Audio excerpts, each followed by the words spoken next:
Please welcome Attorney General Pamela Bondi.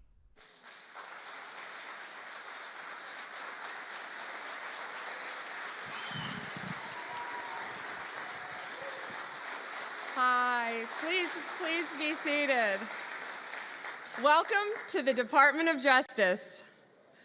And I love our team. Todd Blanche, Emil Bovey, Kash Patel, soon to be Terry Cole, Gadi Saralta. Thank you all. We are going to fight to keep America safe again. President Trump has prioritized tackling our nation's fentanyl crisis, and he has taken decisive action to fight it. I want to thank our U.S. attorneys who are here today, our state attorneys general from all around the country. I see all my friends out there, my colleagues, who will work to prosecute violent criminals, get the drugs off our streets, get the gangs off our streets, and get the illegal aliens out of our country. And thank you to all of our federal, state, and local law enforcement officers who are here today who keep us safe every day and night. Thank you to all of you.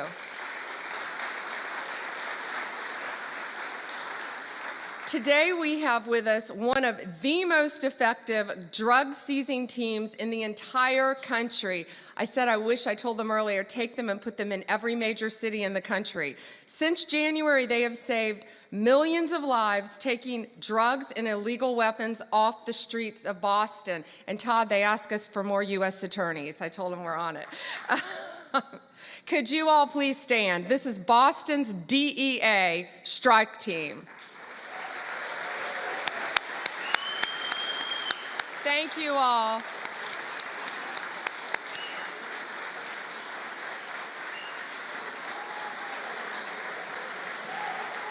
Thank you.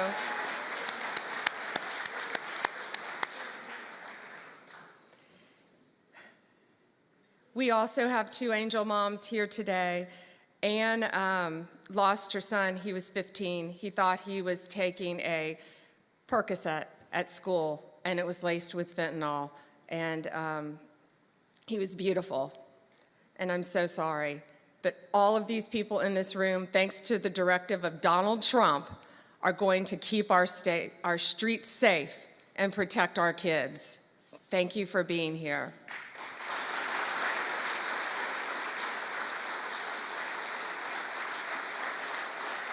And Tammy's beautiful daughter, Kayla, was murdered violently by an illegal alien from El Salvador who should not have been in our country.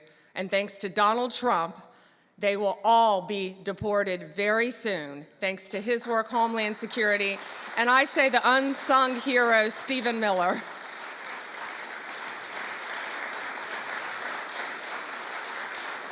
On stage, we have, this is 180 kilograms. It represents, not real, of fentanyl, okay? So this represents 1 kilo of fentanyl. In its pure form, this 1 kilo can kill 500,000 people.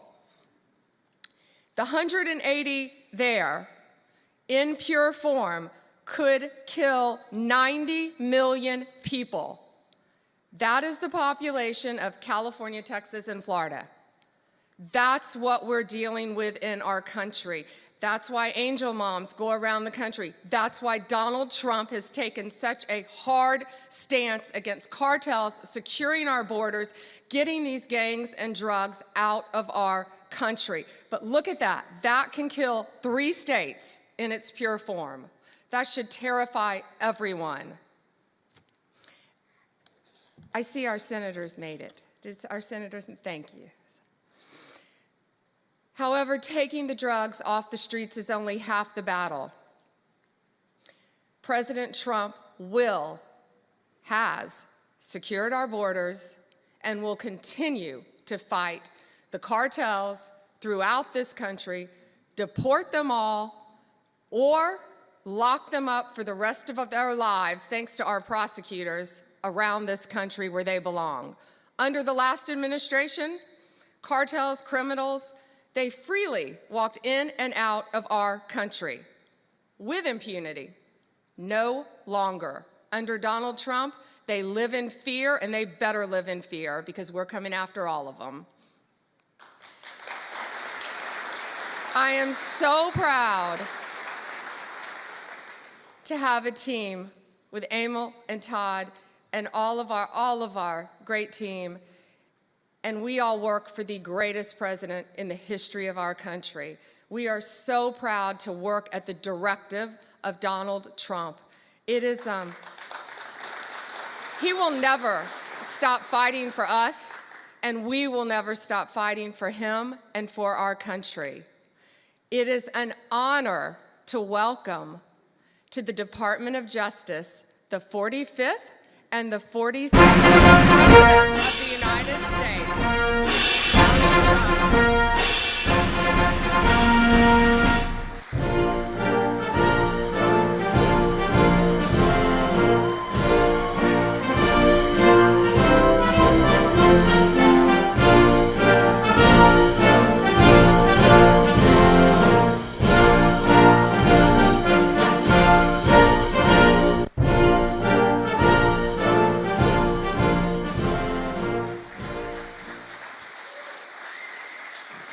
Well, thank you very much. Thank you. Thank you, Pam, very much. What a job you're doing. And it's a true honor to be with you today. This is a storied hall, if there ever was one. And based on the crowd, I think we broke the all-time record. But as we begin a proud new chapter in the chronicles of American justice, this really is something. We're turning the page on 4 long years of corruption, weaponization, and surrender to violent criminals, and we're restoring fair, equal, and impartial justice under the constitutional rule of law. And you're the people that are doing it. Very, very proud of all of you. Under the Trump administration, the DOJ and the FBI will once again become the premier crime-fighting agencies on the face of the earth. People ask me, what am I going to do about law enforcement all the time? The fake news back there, they're asking me that all the time. What am I going to do? And when are you going to do it? And I answer them by saying I've already done most of it by appointing the people that I've appointed. They're sitting right here. They've done most of it. I don't do it, they do it. Right, Pam? I think, oh, you are so tough, they just don't know yet. Let me begin by congratulating the incredible people who will lead these historic reforms. And we start with somebody that you just saw, Pam Bondi. She's extraordinary, and I've known her very well for a long time.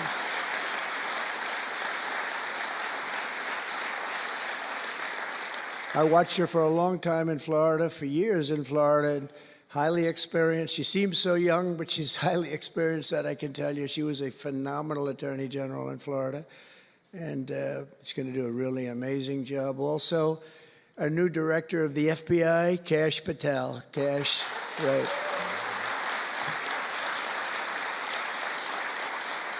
A man that I'm very proud of. I've known him and Emil for a long time under tremendous pressure. I saw these guys under some of the most corrupt judges.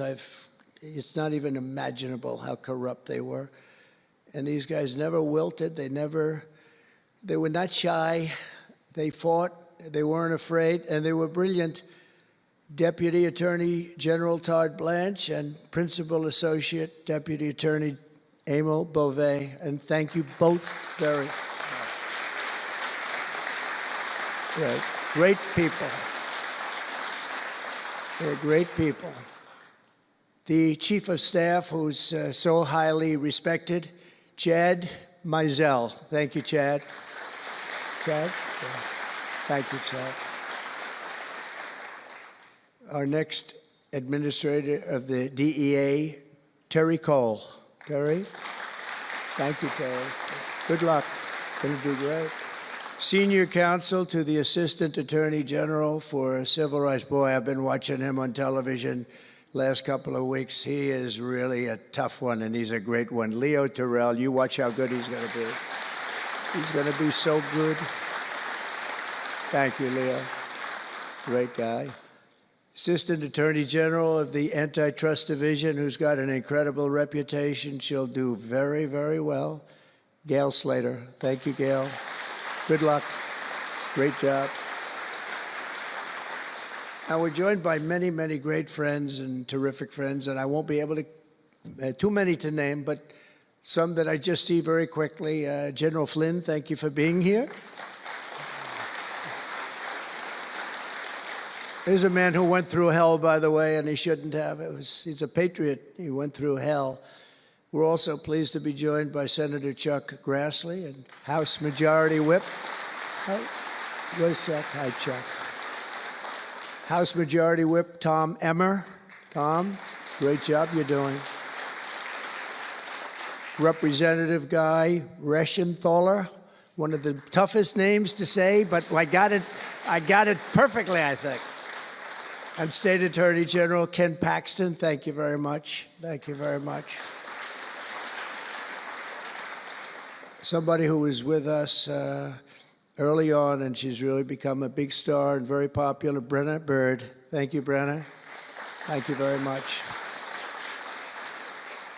Steve Marshall, Alan Wilson, James Othermeyer, Chris Carr, Dave Sunday, Marty Jackley, as well as White House Deputy Chief of Staff, Stephen Miller. What a man Stephen is. Become a big star. Right, Emil? Steve Miller. Steve has been something very special.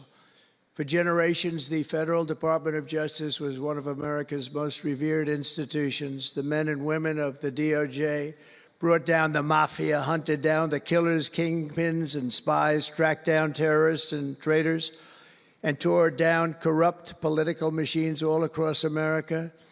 This department commanded the respect and admiration of the entire world. And with Pam and Cash and all of the people I introduced and far more, big numbers, and all of you sitting back there, I recognize so many of you. But with you leading the way, it'll soon be the most admired and most respected of all. You're going to be more respected, and I really believe that there's also a lot of things to solve, a lot of problems to solve. But that's going to put you in the upper tier and maybe the top tier, and I believe that's going to happen. I'm so proud of the people in this room. But first, we must be honest about the lies and abuses that have occurred within these walls. Unfortunately, in recent years, a corrupt group of hacks and radicals within the ranks of the American government obliterated the trust and goodwill built up over generations. They weaponized the vast powers of our intelligence and law enforcement agencies to try and thwart the will of the American people. You remember the 51 intelligence agents that said, as an example, that Hunter Biden's laptop from hell came from Russia when they knew it came right from his bedroom. They knew that. It was a big lie, and they knew it so well.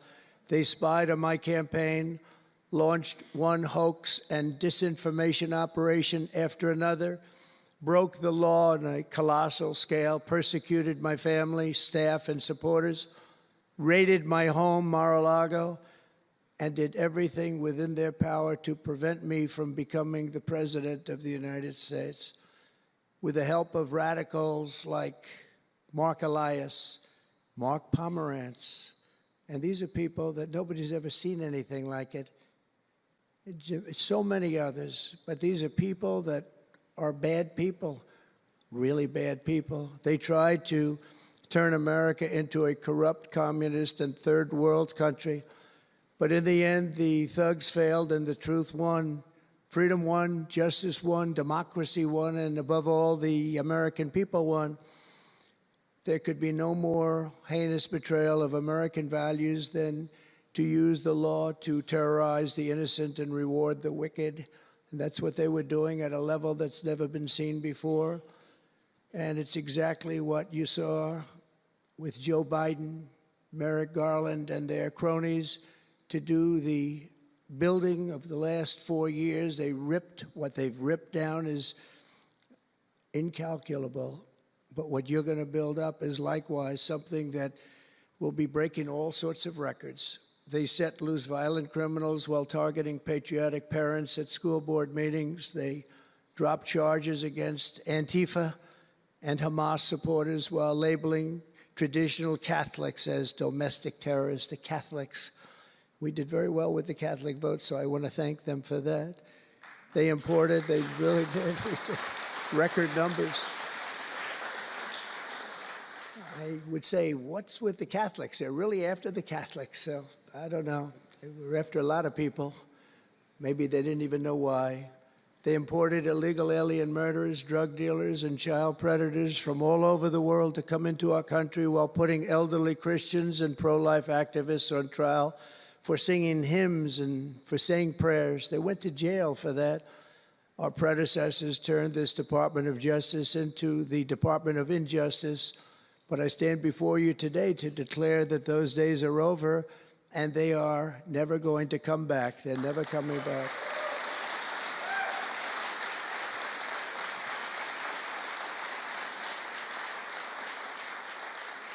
So now, as the chief law enforcement officer in our country, I will insist upon and demand full and complete accountability for the wrongs and abuses that have occurred. The American people have given us a mandate like few people thought possible. We won every single swing state. We won the popular vote by millions and millions of people. We won districts, 2,750. Think of that, 2,750 districts compared to 505.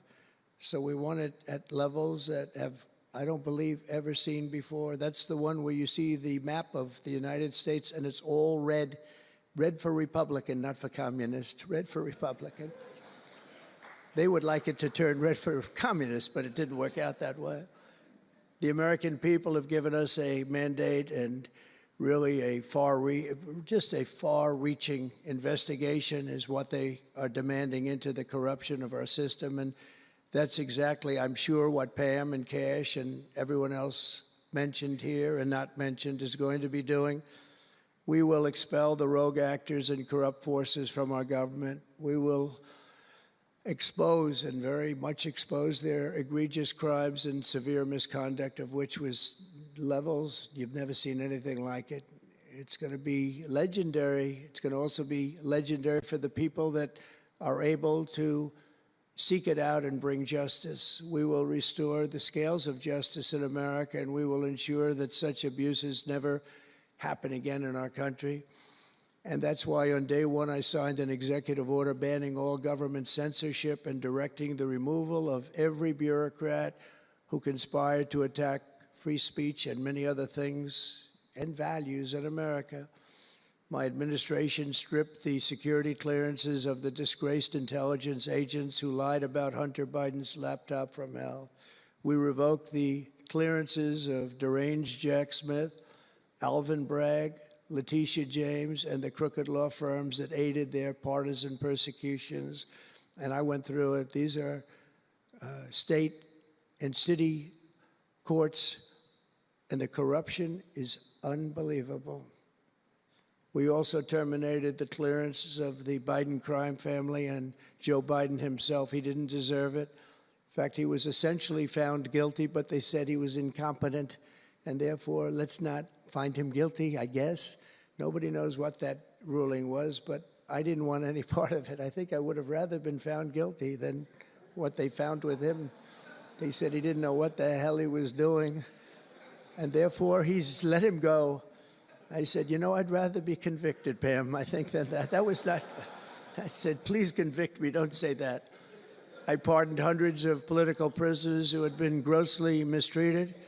We removed the senior FBI officials who misdirected resources to send SWAT teams after grandmothers and J6 hostages. And it was a great honor for me to fire, I will tell you this, a great honor to fire James Comey. A great, great honor. That was nothing. There was no better day. A lot of people said, oh, that's too bad you did that. And they said, that's going to be, and you know what? A year later, they said, that actually saved the administration because the level of corrupt things that we learned after that turned out to be that they were doing, in fact, really bad things. He was a terrible person, did terrible things and persecuted people, and all in the guise of being an angel, but he wasn't an angel. We created a brand new DOJ task force and anti-Christian bias, and under Director Patel, we're getting the FBI agents out of the headquarters in Washington, D.C., and back on the streets in pursuit of dangerous criminals where they belong and where they want to be. And, you have that big FBI building, and it's a very big building, and they were going to build an FBI headquarters 3 hours away in Maryland, a liberal state, but that has no bearing on what I'm about to say, but we're going to stop it. Not going to let that happen. We're going to build another big FBI building right where it is, which would have been the right place, because the FBI and the DOJ have to be near each other. You can't that's one thing I did learn from this persecution. The FBI and the DOJ work together. Now, in my case, they work together for bad purposes, but they do. They were always together. So how can you have one that's 3 hours away? But one thing I said to Cash, well, we're going to get a great building built. It's going to be a magnificent building. He said, sir, we don't need that kind of room. I said, what do you mean? He said, I'm just going to take a old Department of Commerce building that's about 25% the size, and that's what I need. We're going to have the best staff that you've ever seen, and that's what I need. It's in a nice location, but I don't need that big building. Why don't you just sell the site to somebody, and we're going to be very happy. And they want to have far fewer people, but we also want to have them in D.C., and if for no other reason, we like having law enforcement walking the streets of our capital, because when the bad guys are out there and they see there's an FBI agent, that's the ultimate in law enforcement, and they're not going to be acting so bad. We're cleaning up our city. We're cleaning up this great capital, and we're not going to have crime, and we're not going to stand for crime, and we're going to take the graffiti down, and we're already taking the tents down, and we're working with the administration, and if the administration can't do the job, we're going to have to take it back and run it through the federal government. But we hope the administration is going to be able. So far, they've been doing very well. The mayor's been doing a good job. We said there are tents galore right opposite the State Department. They have to come down, and they took them down right away. And so far, so good. But we want to have a capital that can be the talk of the world. When Prime Minister Modi of India, when the President of France, and all of these people, the head of Prime Minister of United Kingdom, they all came to see me over the last week and a half. And when they come in, I had the route run. I didn't want to have them see tents. I didn't want to have them see graffiti. I didn't want to have them see broken barriers and potholes in the roads, and we had it looking beautiful. And we're going to do that for the city. And we're going to have a crime-free capital. When people come here, they're not going to be mugged or shot or raped. They're going to have a crime-free capital again. It's going to be cleaner and better and safer than it ever was, and it's not going to take us too long. There's a new phenomena that is taking place where these violent, vicious lawyers that we have all over, they play the ref. You know what playing the ref is? Like the great Bobby Knight basketball coach. He'd scream and scream at the ref. He'd scream. I watched it. By the way, I love Bobby Knight because he endorsed me. And having Bobby Knight's endorsement in Indiana was an extremely good thing. A friend of mine said I was running in Indiana at the time. This was early on, 2016. And I was doing great. But a friend came up and said, "You know Bobby Knight?" I said, "No, I don't, but I hear he was a tough cookie." He said, not only tough, he was beyond tough, but he's the most popular guy you can imagine. It turned out he wanted to endorse me. He called me about 2 years before. He said, "Sir, I'd like to endorse you." I said, "Is this really Bobby Knight?" I said, "It's me." I could tell it was Bobby Knight. He had been known for throwing the chair across the court and slapping a player. Can't do things like that, right? And the man that came in fired him. He was a new administrator for the college. That guy didn't last very long. They were like 14-0, and they fired Coach Knight. That was not good, but he had a little chip in his shoulder. But he loved Trump, and he came in, and he said, "I'd love to endorse you." He said, "If you ever run, please call me." So he said, "You know Bobby Knight?" I said, "Well, I don't know him," but he called me a couple of years ago. It was an amazing phenomenon. I took his number, and on each side of my desk in New York, I had stacks of paper, like nice and neat, but about 2 feet high each. And I said, I wrote his number down and I put it here 2 years ago. And I said, let me see if I can find it. It was almost like a miracle. I had other miracles that happened too. My ear is still throbbing. That was a miracle. That was a miracle also, wasn't it? That was a miracle also. How are you? Thank you. Thank you, Leo. Thank you. Thank you, my man. That was a miracle. Anyway, okay, that's it. That's very nice, thank you. But, so he said, Bobby Knight. So I said, I put his name down and I wrote it down. It's in one of these stacks. I lifted up. There would have to be 2,000 to 3,000 pages in each stack. I lifted it up, the first one, had no idea. And there was his name on a little card, Bobby Knight with his number. It was like incredible. I tell that story all the time. And I called him and dialed a number. He said, I've been waiting for you to call.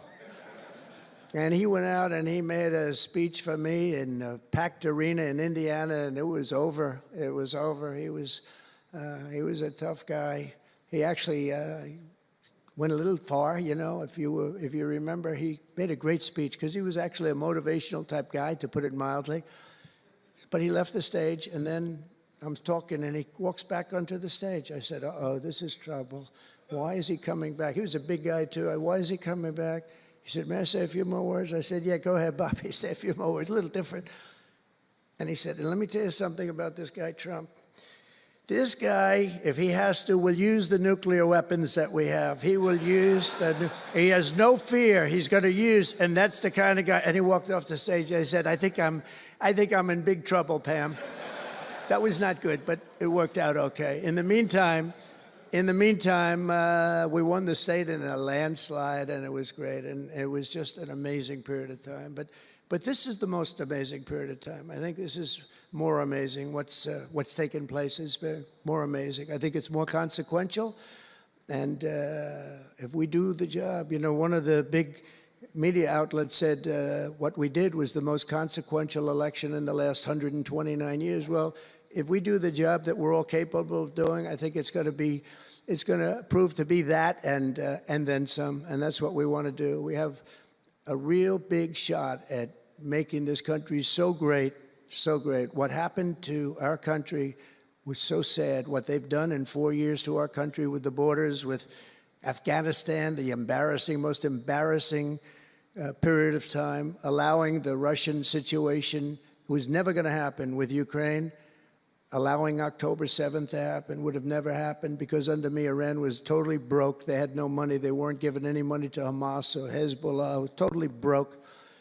But allowing inflation, look at what inflation's done to people, been so devastating. And now you see that, by the way, price of eggs is down 35% in the last week and a half. We're doing a good job. Brooke is doing a good job. Brooke Rollins and everybody.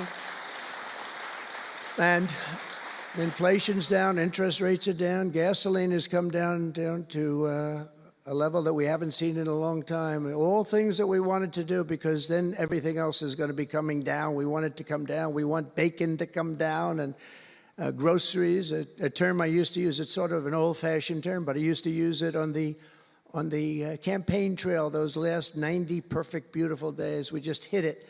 And I want to thank Susie. You have done a great job, Susie Wiles. Great job, Susie. A big magazine just named her the most powerful woman in the world, and that's okay with me. She is the most powerful woman. You think about it, John, right? The most powerful woman in the world, but she's great. And we had a great 90 days. It was a perfect 90 days, and it was a great result, but we want to put that result to good use by doing a phenomenal job. And I want to tell you that Todd and Emil know this very well. We had an amazing judge in Florida, and her name is Eileen Cannon. And I didn't know her. I still don't know her. I don't believe I ever spoke to her, even during the trial.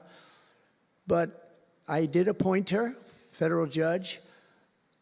And these fake lawyers, these horrible human beings, were hitting her so hard, public relations-wise. They were playing the ref. I don't think it's legal. I don't think it's legal. They might as well go out and just shout it in a courthouse. They were saying she was slow, she wasn't smart, She was totally biased. She loved Trump. I didn't know her other than I saw her the couple of days that I was in court, and I thought her decorum was amazing. Anything bad they could say, though, they were saying about her, it was whatever they could say bad about a human being, all made up, because actually she was brilliant. She moved quickly. She was the absolute model of what a judge should be, and she was strong and tough. And how do you get them to stop if you're a judge? How do you get them to stop with the playing the ref? Bobby Knight would play the ref. That's why I brought up the Bobby Knight story. He would play the ref. He'd scream at the ref. He'd scream so hard. Oh, boy, it was terrible, actually. And the people would come up, his assistant coaches would come up to players. Coach, don't do that. Don't do it. He said he's not going to change his tune, coach. He called it. He's not changing. I don't care. And he's screaming. That's when he threw the chair. He starts going crazy.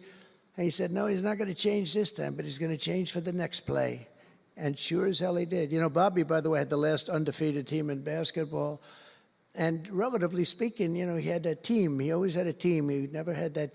Well, he had a couple of great players, obviously, some top NBA players, but very few relatively. He had a team, but he won the national championship 3 times. But he had the last undefeated team in basketball.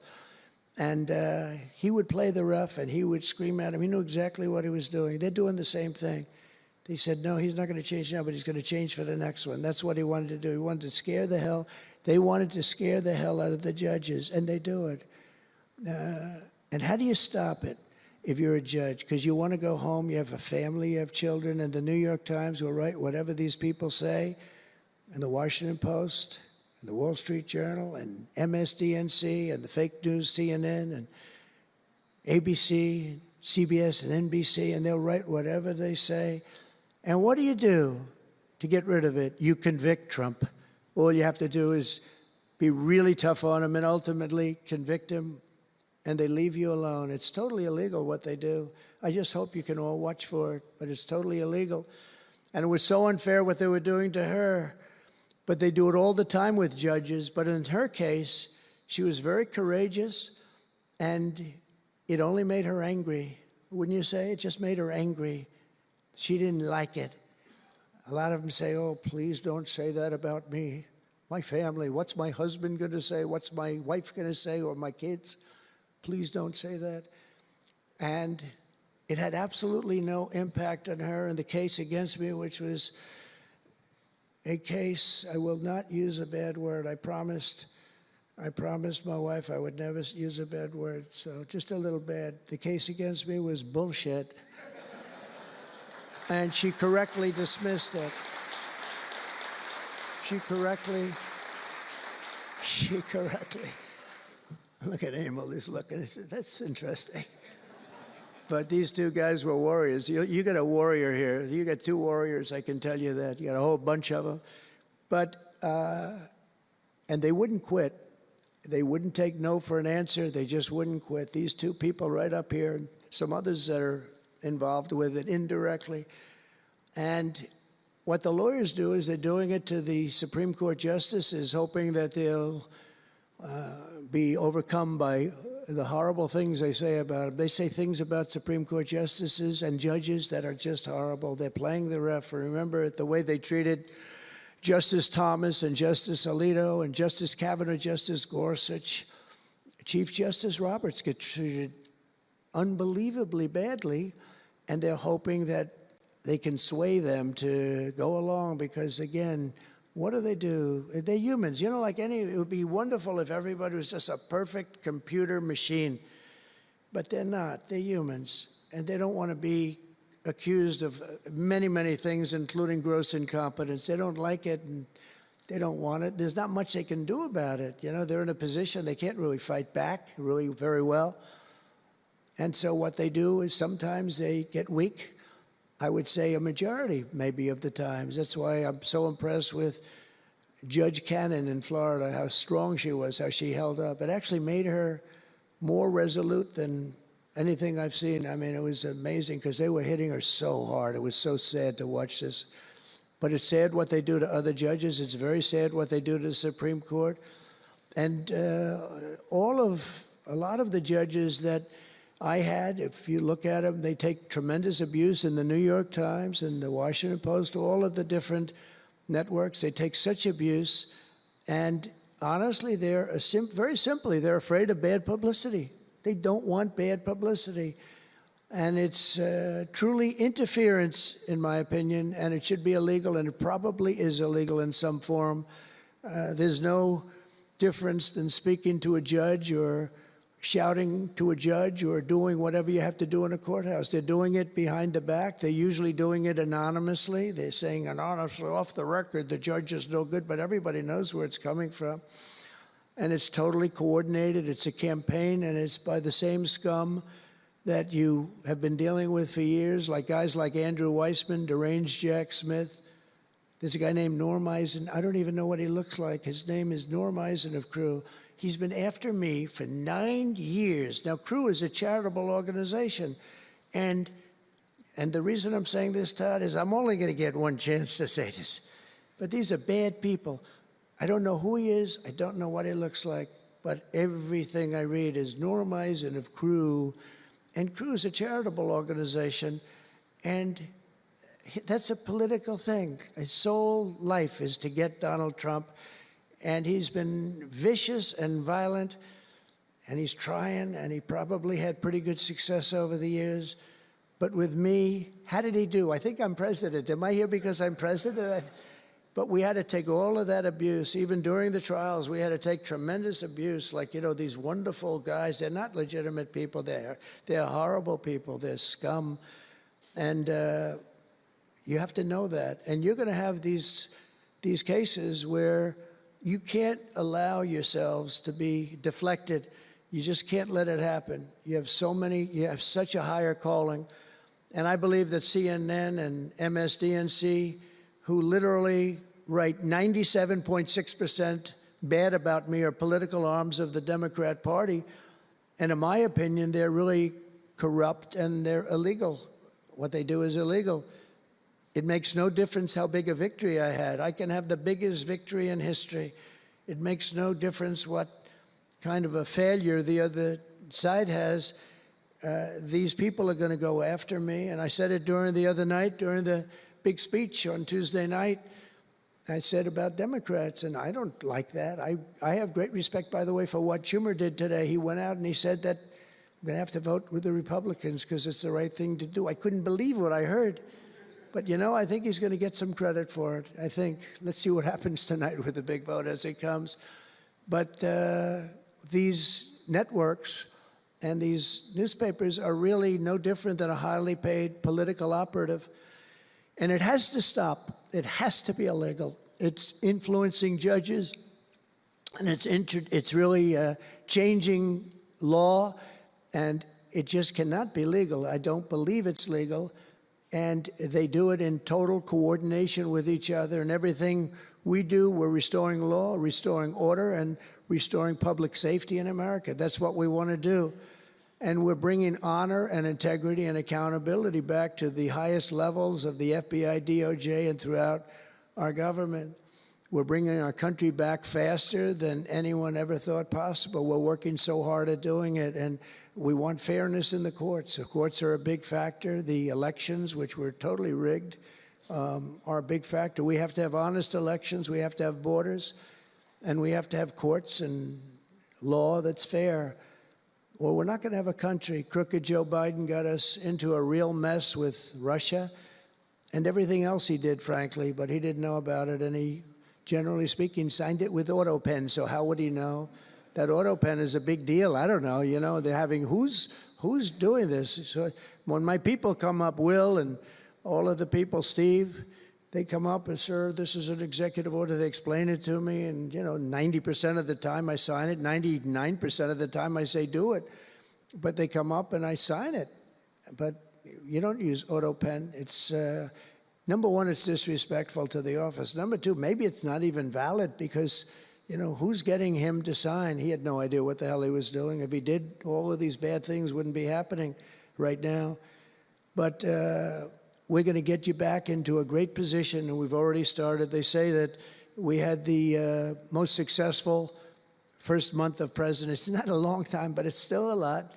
It's like if you're a golfer, sinking a 3-foot putt on the first hole gives you confidence to sink something on the second hole. But if you miss that first putt, you don't like to have the putt on the second hole and the third hole. It could be a very bad experience. It's nice to get that first month, and now we have more than a month. Now we have a month and a half, and it's going really, really well. I can tell you as a little secret, although the cameras are blazing back there, so it's not that much. But I think we're doing well, as you have been hearing about Ukraine. I think we're doing now well with Russia.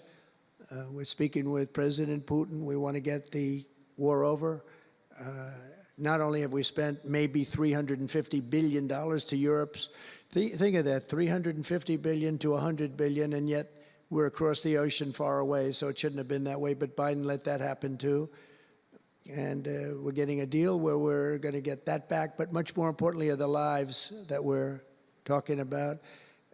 On average, 2,000 young people are being killed every single day. Now, they're not from here. They're from nowhere close to here, but they're young people. They're human beings, and they have parents. They have sisters and brothers, the mothers and fathers, the friends and the families and the towns where they grew up. And they're losing, on average, 2,000, even 2,500 a week. And I want to get it stopped. And we've had some very good calls today with Russia and with Ukraine. They've agreed for a ceasefire if we can get it with Russia. And it's not easy. It's a tough one. But I think we're doing it. And as the Secretary General said yesterday of NATO, a terrific guy, he said without Trump, we wouldn't be talking about it. It would just go on for years, and millions of people have been killed, but millions more people would be killed. And he said it was a great honor. Without me, it would just keep going on. We're looking for the ceasefire now with Russia, and we've had some very good talks about it. We've had some very good responses. And I can tell you that there was a case where there would have been no war if I were president, and it's just 100% would not have happened, would never have happened. I used to speak to President Putin a lot about it. I said, don't do it. Don't do it. I won't tell you what the consequence was. I won't tell you what he said. But if he believed even 5% of what I said, then he would say, I'm not going to do it. And I think he did. But we had a good relationship, and we had a professional relationship, and his respect for this country. And I think we've had some very good results. So, you know, I haven't been able to say that to anybody else. I haven't wanted to say it until just before I came here. I got some pretty good news. So, but we have to see what happens. It's still a long way to go. The fighting is unbelievable. Russia has a large group of Ukrainian soldiers, as we speak, surrounded and in grave danger. They've been able to surround them. They're in grave danger. Biden should have never let this war happen. First of all, you don't want to pick on somebody that's a lot larger than you, even with the money. There's a lot of money that we gave them and a lot of equipment. We make the best military equipment in the world, but even with all of that, it's unbelievable. Right now, you have a lot of Ukrainian soldiers that are encircled and in grave danger, and I've asked them not to kill those soldiers, please, not to kill those soldiers. We don't want them killed. It's such a shame to see what's happened. A thing like that would have never happened. Inflation would have never happened. October 7th would have never happened. Israel, Iran had no money. They were totally broke. Think of it. They had no money to give to anybody. They were totally broke. And within a short period of time, as soon as Biden came in, he took out all the sanctions. In China and everybody else that wasn't buying oil from Iran was buying it at levels that they never spent before. And it was a sad thing. And if you look at Afghanistan, that was probably what got Putin started, because when he looked at how horribly we looked, I think the most embarrassing day, not that we got out because we were getting out. I would have been out faster than them. I was the one that got it down to the right level. But we would have kept Bagram, the big Air Force base. We would have kept it. Right now, China occupies Bagram. And the reason we would have kept it is because they were 1 hour away from where China has and builds its nuclear missiles and weapons. And they gave that up. At the dark of night, they left the lights on, and They left the dogs behind, by the way. A lot of people say, what about all the dogs? They had a lot of dogs, and they left the dogs behind. And what a shame, what a shame. The way we got out, I think it was the most humiliating time in the history of our country. The way it happened, not that we were getting out, because we wanted to get out, but we would have gotten out with dignity and strength. And what a difference a rigged and crooked election had on our country when you think about it. And the people who did this to us should go to jail. They should go to jail. So I just want to say God bless America, because we have to say God bless. We're lucky we're still here, frankly. And this whole thing could lead, I think we have it. But this could lead to World War III very easily. Could very easily lead to World War III, but I think we're in pretty good shape, a lot better than we were before we got involved, that I can tell you. That was heading into World War III territory, and that would have been a war like no other because of nuclear weapons and other types of weapons that people you don't even want to know about. But as many of you do know, well, we're focused on persecuting, and these people were really focused on persecuting Republicans. The last administration presided over the worst increase in violent crime in our country in many, many decades. We had levels of violence and crime, and a lot of it had to do with the illegal immigrants that came in. Remember when I used to complain about it? Because I knew how tough they were, how mean they were. And they said, no, people that come into our country are all wonderful people. No, they're not wonderful. These are stone cold killers. These are killers they make our killers look nice by comparison.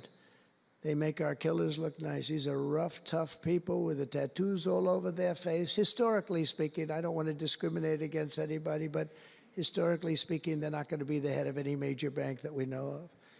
These are rough people. These are rough killer people, and they allowed them in by the millions. In major cities like New York, Chicago, and Washington, mothers can't walk their children to the park without fear of being shot or killed or raped or anything. Women can't ride the subway without worrying that a hoodlum will shove them onto the train tracks.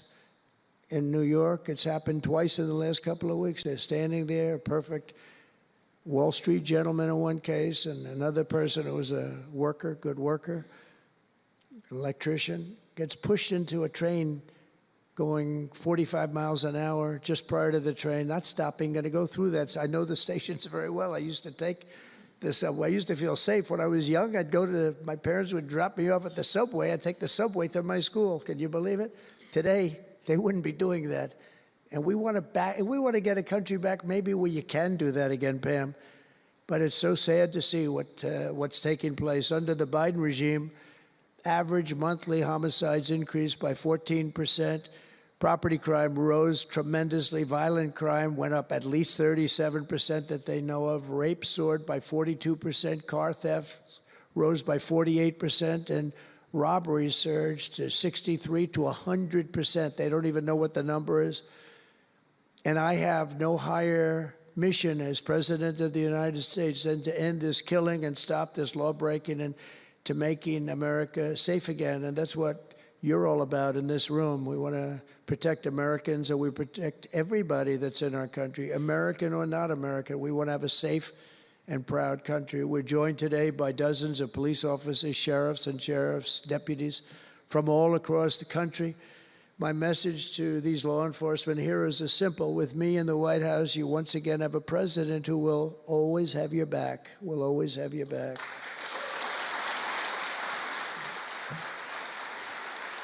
Thank you, fellas. Thank you. That's a lot of good-looking people. I will tell you, I feel safe. I'm glad you're in the room. I feel even safer. It's a lot of great people.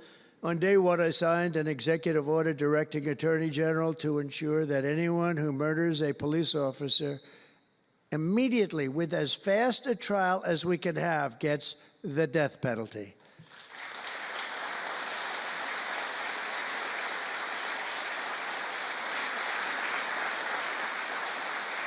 And last month, I fired all the radical left pro-crime U.S. attorneys appointed by Joe Biden. There were so many that were bad, and I know there were some that were probably very good, but there were so many that were so bad and so evil, so corrupt. Instead of having Marxist prosecutors who want to put police officers in handcuffs and go after a police officer rather than a criminal, I appointed patriotic, tough-on-crime warriors who will partner with police to put dangerous offenders behind bars, put them in jail. We're fully reviving 1033 program to provide state and local law enforcement with surplus military equipment, that we have so much of it. I did it in my last administration, and I remember Obama wouldn't do it. He wouldn't do it before me, would not do it, because he thought it made them look too strong, too military. I said, no, that's what I want them to look like. I want them to look strong. And it was protective, defensive equipment. We had billions of dollars. I gave it out, and now I'm going to have a chance to give it out again. They didn't want to do it with Biden, and Biden didn't know why. I didn't, if they would have asked him, he wouldn't have been able to answer the question. He could never answer a question. They said my press conference yesterday was longer than all of Biden's press conferences put together for the last 4 years. And I don't know if that's true, but it was close.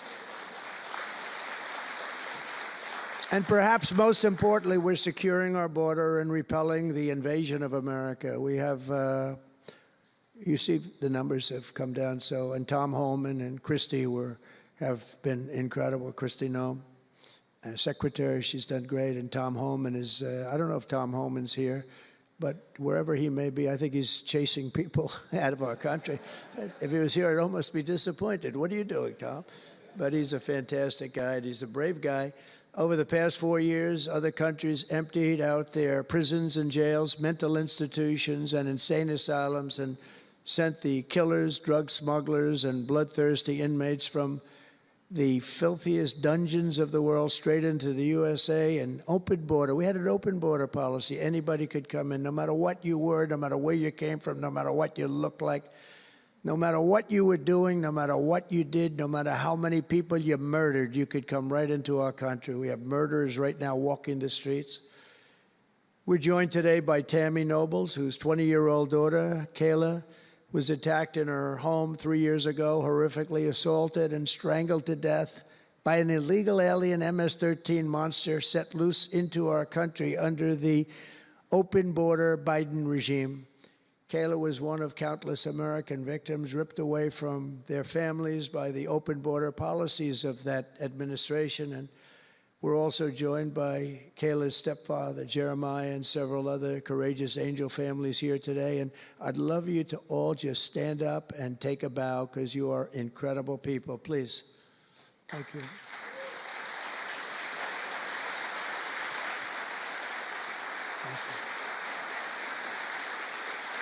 Thank you.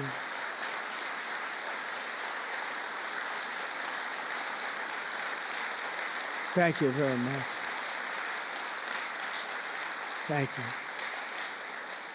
But I want you to know that we are working every day to expel these savages from our country and ensure that what happened to your loved ones will never happen again. So their legacy is going to be a great one. Thank you all very much. Appreciate it. On day one of my administration, I declared a national emergency on our southern border. In our first full month in office, we achieved the lowest level of illegal border crossings ever recorded, okay? Even lower than 4 years ago. For years, Democrats and the media kept saying that we needed new legislation. We had to have new legislation. We needed it immediately, and I never had legislation. I had the best border in the history of our country for almost 4 years. And by the time I got out, we had the lowest numbers ever. My favorite chart of all time was brought down that day. And on that chart said we had the lowest numbers ever. But it turned out that we really didn't need new legislation. All you needed was a new president.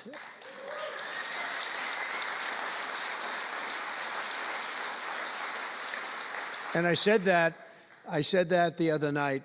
That's all you needed was a new president saying, close the borders, because the Border Patrol is unbelievable, ICE is unbelievable, and all of our law enforcement is just incredible. All of you guys are amazing, and the people of our country respect you and they love you, and a lot of times you don't hear that because you have to listen to the fake news back there, but They have great respect for you, so I just want you to know that. And you know, that includes our fire departments, too.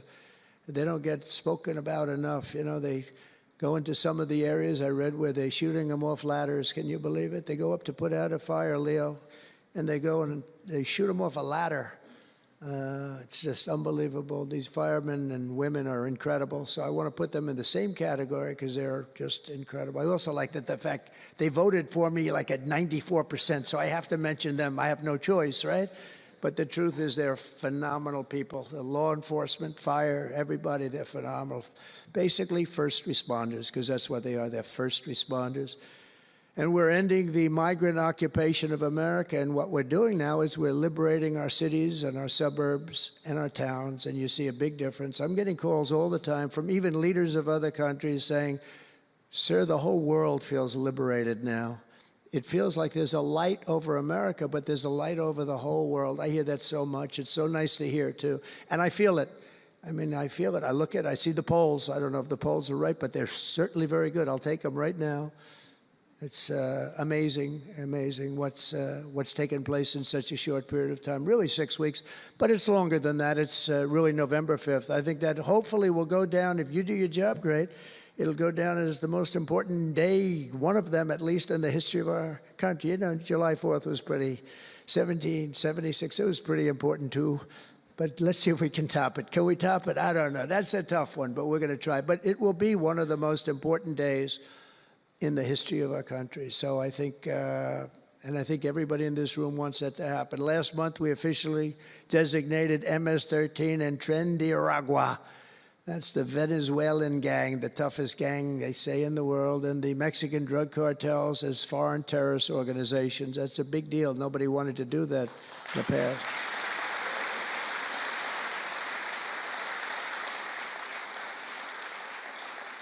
And by the way, we've caught hundreds of them, the Venezuelan gang, which is as bad as it gets. And you'll be reading a lot of stories tomorrow about what we've done with them.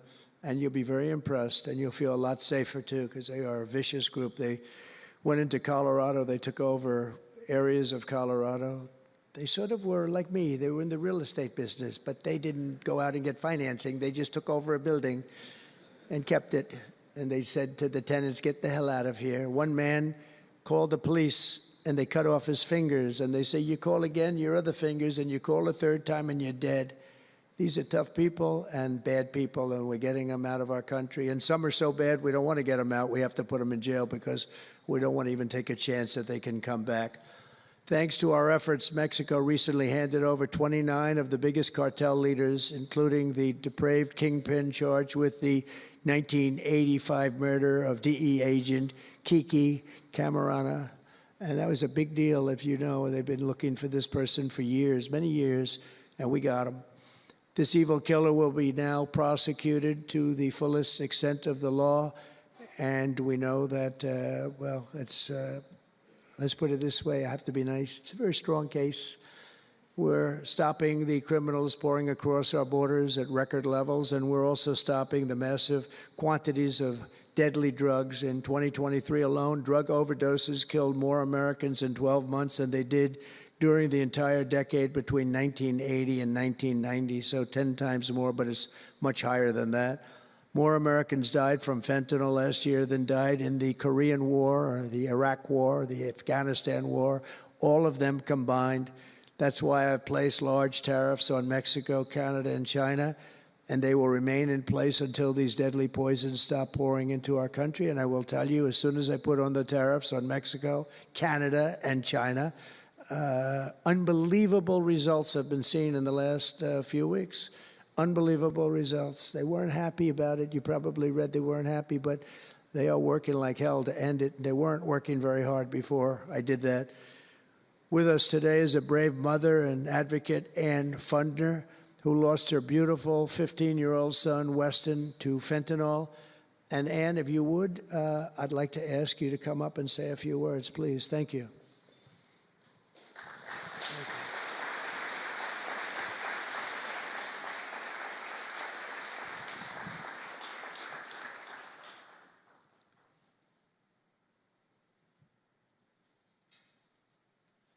Thank you very much. Thank you, darling.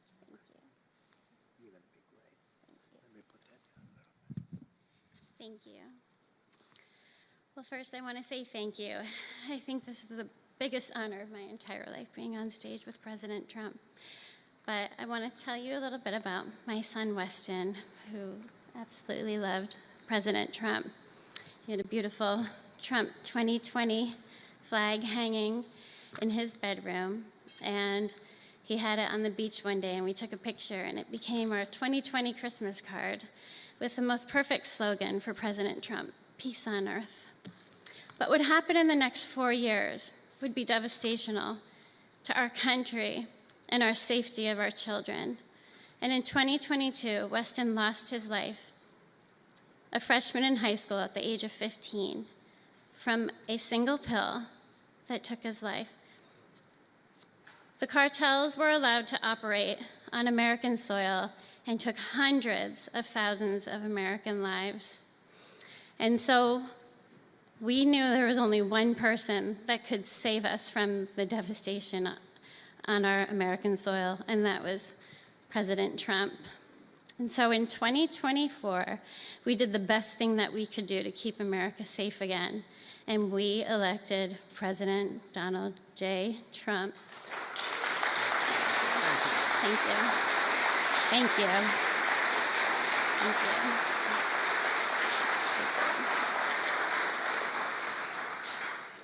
Thank you. And he's done everything that he has promised. We have a 98% decrease in border crossings. And he has labeled the terrorist cartels terrorist organizations. And he has instilled tariffs because there is no price on human life. And so I feel like I can speak for the entire fentanyl fighting community when I say thank you to President Trump, and thank you to Pam Bondi and everyone out here who is fighting this fight. God bless you. God bless you, President Trump. And God bless America. Thank you. He's up watching you. He's up there watching you. And he's so proud of Mom.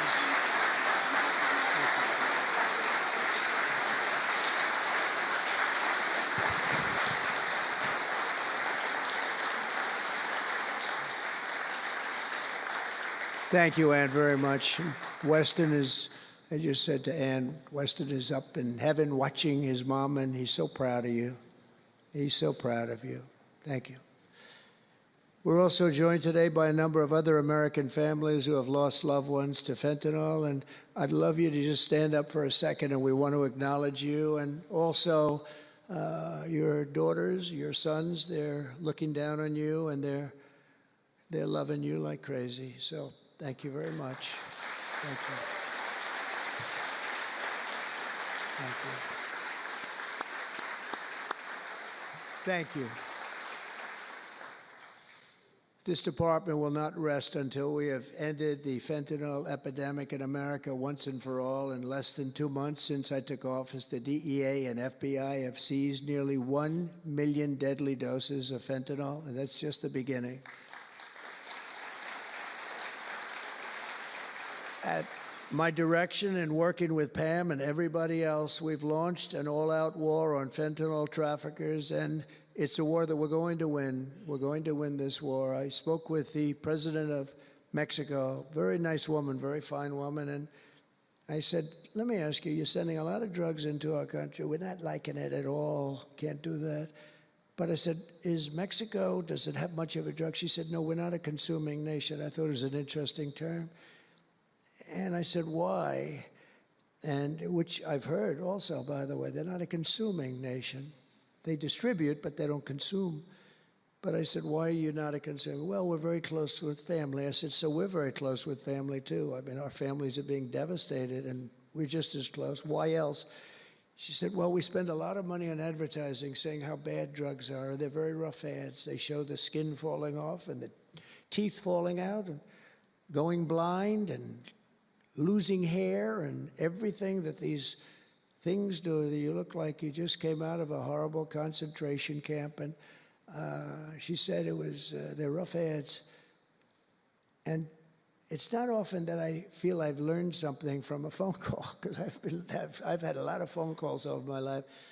But I realized right then and there what a great idea that is. And We have hired, Susie, a great person who did a lot of our campaign work, and we've come up with an advertising campaign that's, I think, really incredible. More than anything else, it's terrible to watch. Terrible to watch. It's the only way it's going to work.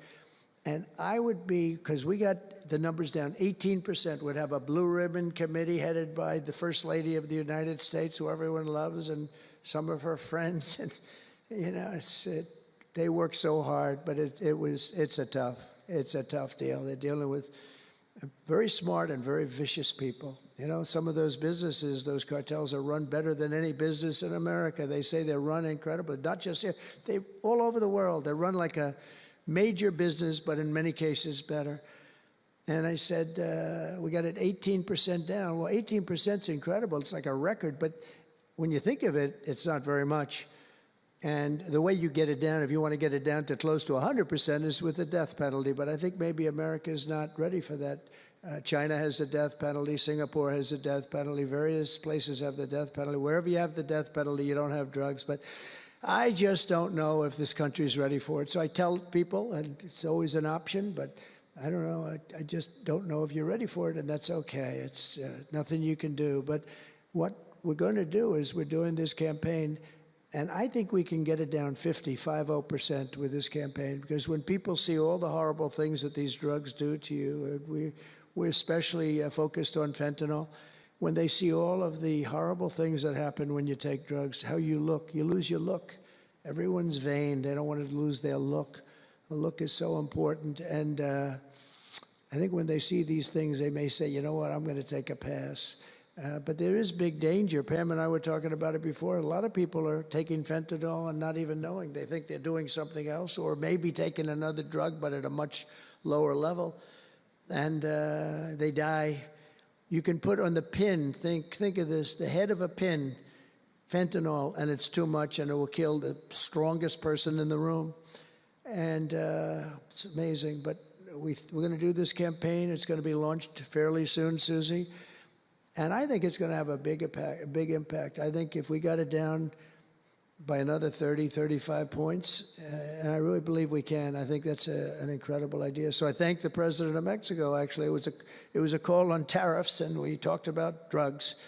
And she gave me an idea that I think will be very successful, and based on what I saw, it's going to be amazing. Under our leadership, this department is once again laser focused on protecting the American people. We're defending our borders, our streets, our children, and our good, really God-given, this is God-given rights and liberties once and for all. We're going to defend our country, and we're going to defend our rights.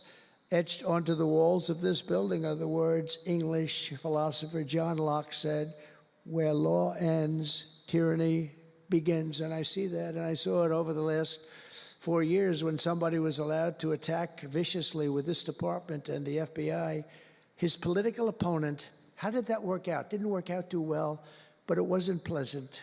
It wasn't pleasant. I was attacked by a political opponent, and probably it helped that I was attacked more than anybody in the history of our country. Alphonse Capone, the great Alphonse Capone, legendary, Scarface, was attacked only a tiny fraction of what Trump was attacked.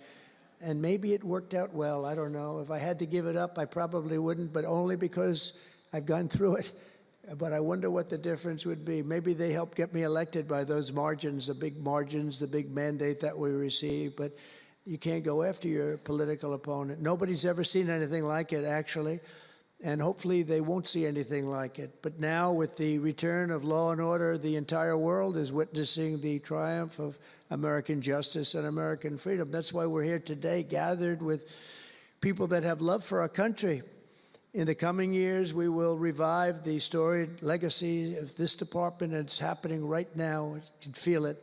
And rekindle the spirit of the great lawmen and legal lions of the past, Americans like Wyatt Earp, Eliot Ness, Frank Hammer, Rudy Giuliani. Rudy Giuliani had to suffer greatly, greatly. He's the greatest mayor in the history of our country. He had to suffer greatly.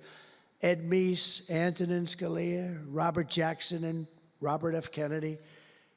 We will rebuild pride in our institutions. We will restore the prestige of this great department, and we will bring back faith in our justice system for the citizens of every race, religion, color, and creed. And I want to just tell you that this has been a great honor. I was asked to do it, and I said, is it appropriate that I do it? And then I realized it's not only appropriate, I think it's really important. And I may never do it again. I may never have another chance to do it again, because this is something that I'm leaving to the greatest people I know, the best people, the smartest people, the toughest people I know. And they're going to do an incredible job. And it's an honor for me to have won this election so that I can appoint these people to do their job, and they're going to do it like you have never seen. So I just want to wish all of you good luck. It's going to be an interesting journey. Not going to be easy, but you're going to win. You're going to win, win, win, and fight, fight, fight. And it's going to end up being a tremendous result for this country. So thank you all very much. God bless America. God bless you all. Thank you.